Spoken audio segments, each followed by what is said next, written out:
Trump just took over the police in Washington, D.C. But if you think this is just politics, you're missing the ritual that's happening right in front of you. Under 7040 of the D.C. Home Rule Act, Trump placed the entire Metropolitan Police Department under federal control. He also deployed 800 National Guard troops into the city. And this comes at a time when crime is actually down by more than 25%. So if it's not about crime, then what's it about? Well, D.C. is a ritual city. You see, Washington, D.C. is not just a capital. It's a Masonic temple city. It's designed with sacred geometry, astrological alignments, and occult symbols embedded in the streets. There's even a pentagram in the street layout, an owl shape surrounding the Capitol. The Washington Monument is an obelisk or tekken, and the Capitol Dome represents the womb. See, the police in the city, and even your city, are more than just officers. Symbolically, they're actually temple guards of America's most powerful ritual space. See, this is an energetic seizure. By taking control of the D.C. police, Trump isn't just running law enforcement. He's seizing the guardians of the temple. And the National Guard brings in the Mars archetype, the planet of war and enforcement, activating the Pentagon's pentagram energy. This merges with the sun's rulership energy with Mars enforcement energy. So in occult terms, it's the king backed with a sword. And there's an ill timing layer to this as well. Now this is where it gets deeper. This happened just days after the 8/8 Lionsgate portal and during the energy of a full moon in Aquarius. So this is a cosmic alignment tied to kingship, sovereignty, the collective, the rise of Sirius. And in ancient Kemet, Sirius rising signaled the flooding of the Nile and the empowerment of the Pharaoh. So DC's obelisk and the reflecting pool are aligned to mirror the sky, meaning moves like this during this portal carry much symbolic weight. So this is more than a policy move. This is an energetic conquest over the symbolic heart of America. They play chess on the cold board. And if you don't know the geometry, if you don't know the astrology and the ritual timing, you'll think it's just headlines. But this is the language of power, and this was a ritual claim of sovereignty by the president. Now the question is, what comes next?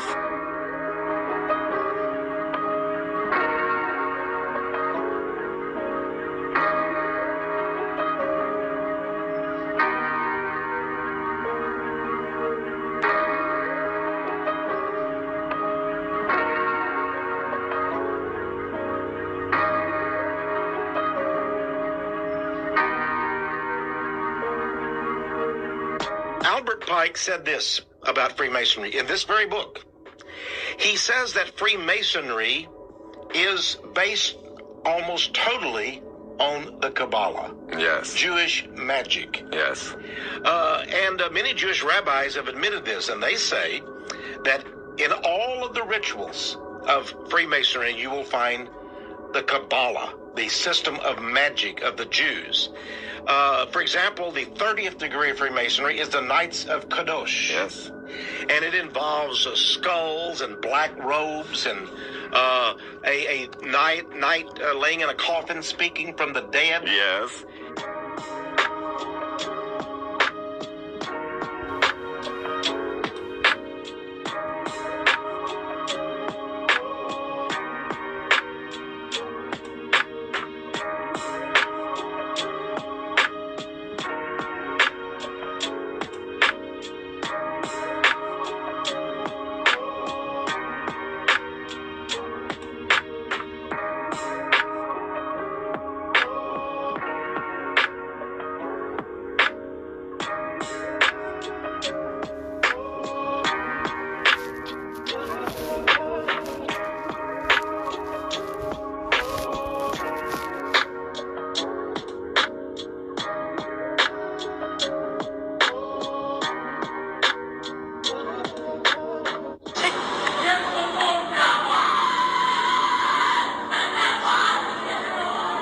Hearing is the first recording ever made of the Skull and Bones initiation ceremony. It has never been broadcast before.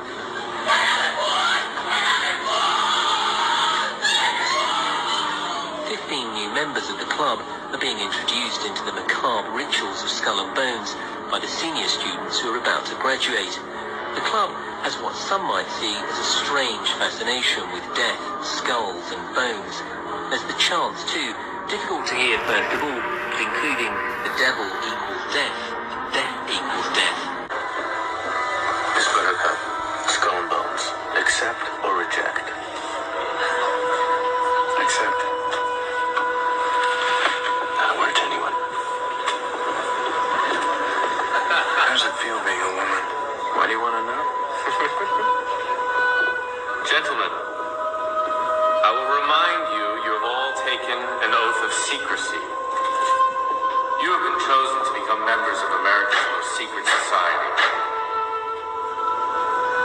For over 100 years, Skull and Bones members have included a president, vice presidents, Supreme Court justices, congressmen and senators, captains of science and industry, the very best of America. Their God is Lord, their passion, their better, their passion, for long, for right.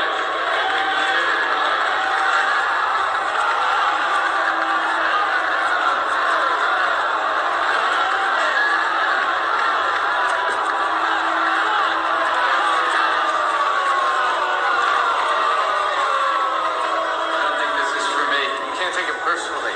Getting pissed on is personal, Mr. Russell. I take it very personally. Edward, We're all in this together. Come back inside. We're brothers for life.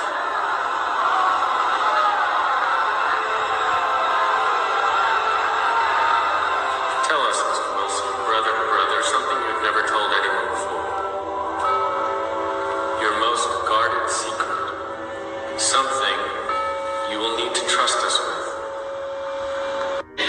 And all of this turning to the god of the underworld, the gods of the underworld, is all related to Jewish Kabbalah, because they believe in necromancy, communication with the dead. And they believe that in the last days, a Kabbalistic master will come upon the earth, and there will be a Jewish utopia, a new world order of the Jews. But they must go along with what are called the Noahide laws and be good Gentiles and go along with Kabbalah.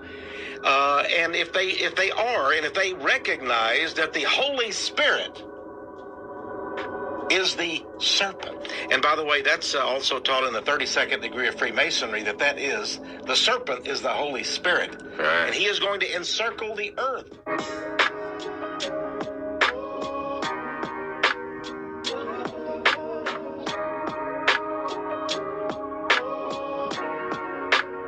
We're both in Skull and Bones, the secret society.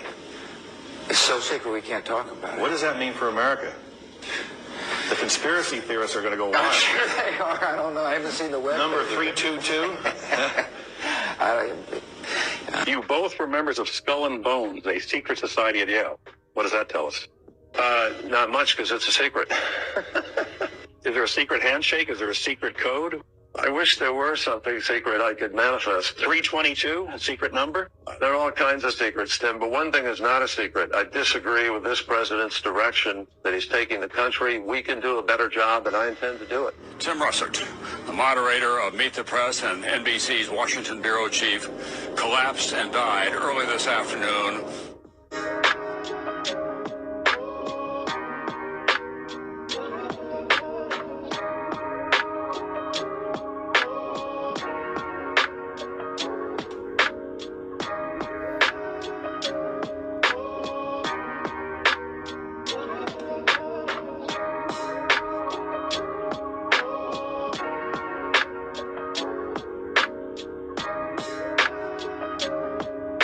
Call them whatever you wish. The Order of the Quest, the Jason Society, the Rosh Hashanah, the Kabbalah, the Knights Templar, the Knights of Malta, the Knights of Columbus, the Jesuits, the Masons, the ancient and mystical Order of Rosicrucians, the Illuminati, the Nazi Party, the Communist Party, the executive members of the Council on Foreign Relations, the Group, the Brotherhood of the Dragon, the Rosicrucians, the Institute of International Affairs, the Trilateral Commission, the Bilderberg Group, the Open Friendly Secret Society of the Vatican, the Russell Trust, the Skull and Bone, the Scroll and Key, the Order. They are all the same, and all work toward the same ultimate goal, a new world order. And once again, because of amazing friends like you, you send me digging even deeper. Like, how did Bayer Roths end up with millions of dollars worth of gold to just create his own dynasty? Oh, right. Let's talk about them for a minute. We can date their ancestry back to the medieval times in Renaissance Rome. They were one of the most influential princely families. Back then, they operated to the equivalent of today's global cartel. They've been hoarding gold, money, everything since the Crusades. There are a handful of real families that truly run this shit. And they do it from behind the scenes. Finding any information on them is like, no. They run it through religion, finance, land, property, and manipulating and controlling the world market. Churches sign up as a nonprofit because a percentage always has to be sent back to Rome. Our human bodies are corporations via birth certificate. Yep. So here's the 3 cities that actually control everything. City of London, Vatican City, Washington, D.C.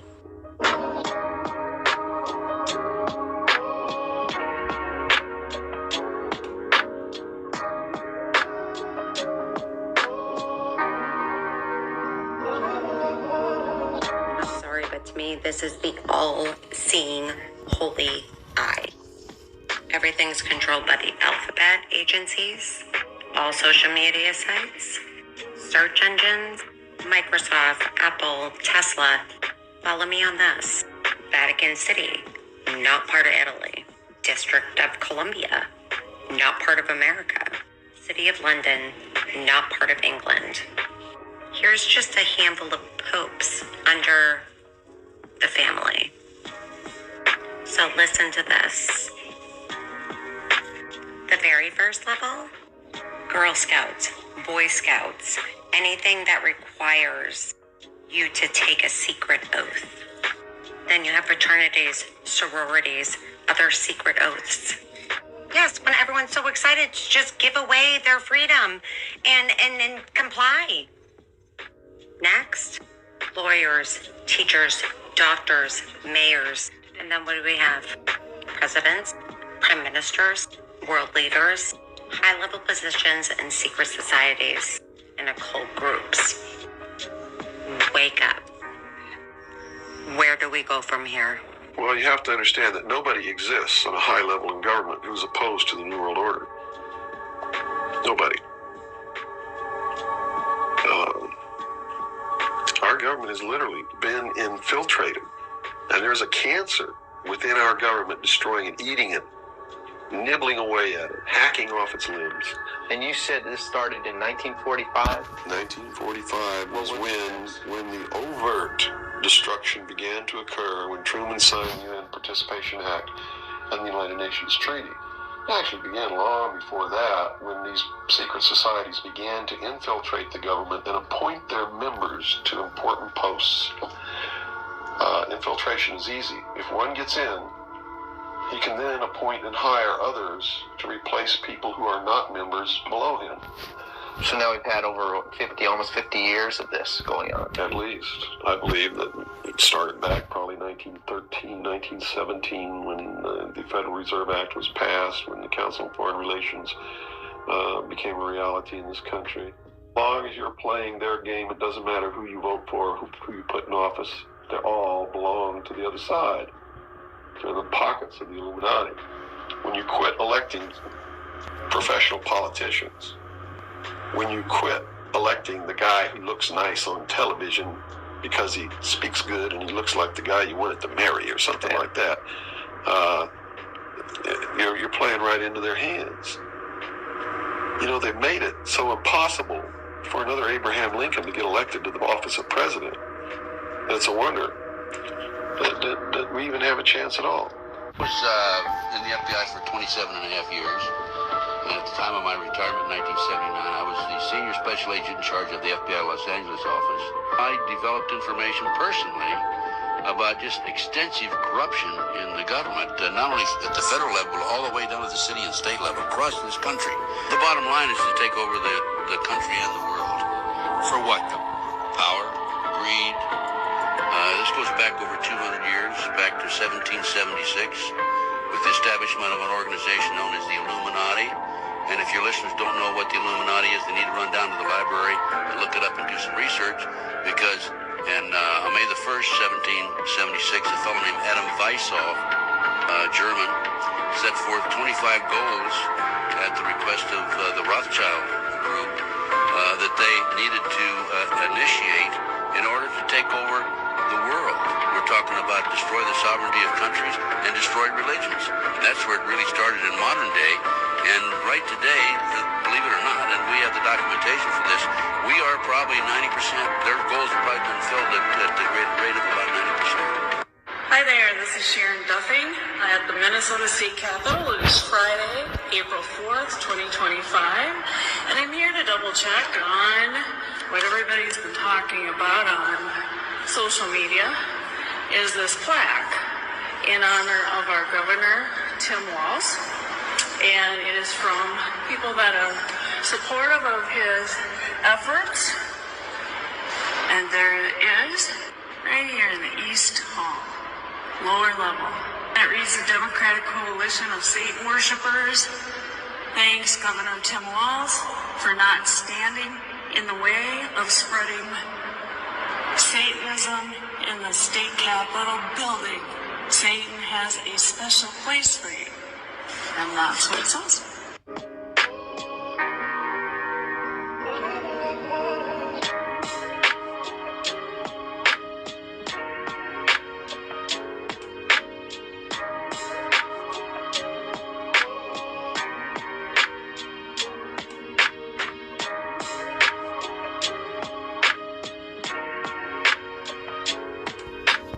Truth of what humanity is facing is horrifying. Globalist elites are hell-bent on using the power of national governments to carry out a worldwide cull, C-U-L-L, of human beings. They are pledged to bring the world population down from nearly 8 billion people to just 1 billion, and I would say even below 1 billion. That means 7 billion people have to go, beloved. And John Henry continues, that's right, according to these plans, 7 billion people must go.